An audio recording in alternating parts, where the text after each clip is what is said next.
This week's Torah portion, Vayeshev, isn't just a story about Yosef, it's a story about anyone who has ever been betrayed, abandoned, or tested so deeply they wondered if God even noticed. Because sometimes, the pit isn't punishment. Sometimes, it's preparation. Yosef was 17, wearing the famous coat his father gave him. A coat that wasn't just clothing, it was identity. Poppers. Confidence. The Midrash Rabbah says Yosef's coat represented spiritual royalty, not just favoritism. But when his brothers saw it, they stripped it, tore it, and threw Yosef into a pit with no water. But the Midrash says, full of snakes and scorpions. Chassidut teaches, God doesn't test you to see if you will fail. God tests you to reveal the strength you don't know you have yet. The Zohar says, the greater the soul, the greater the tests. Neshama Gedola Nisan. Sometimes, before God places the crown on your head, He will first strip away the coat from your back.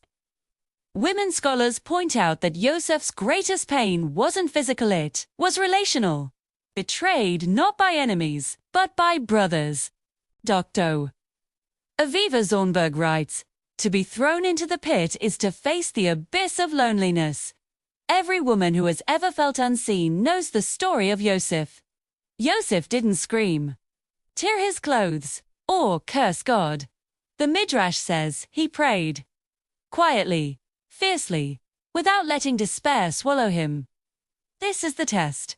Not whether you fall, but whether you stop believing while you read down there. 2. I want to tell you a story I usually don't talk about. A time my faith was tested so hard, I lost the coat I used to wear.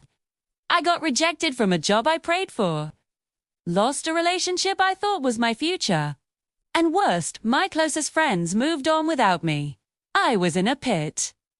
Not a dramatic one, but a quiet one. Invisible. Lonely. I wish I could tell you I prayed with confidence.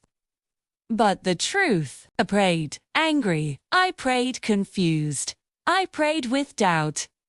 And I failed my test at first. I stopped believing. I stopped trying. I sat in the pit and told God, if you want me to climb out, you climb first.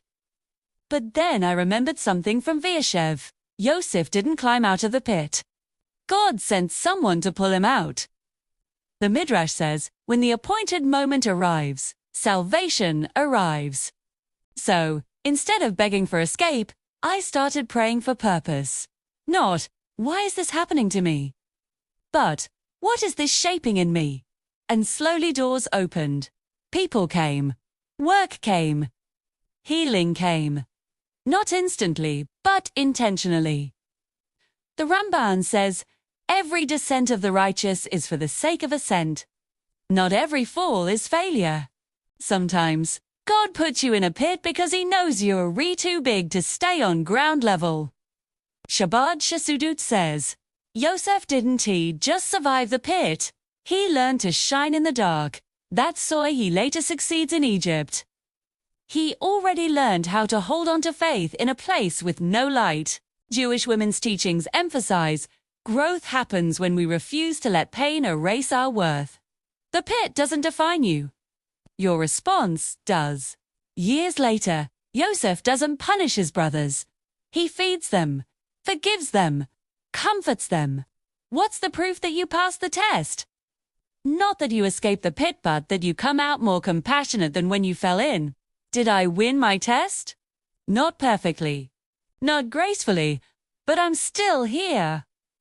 And I didn't lose my faith, rebuilt it. Remember, God doesn't test you to break you. He tests you because He knows you're destined to lead.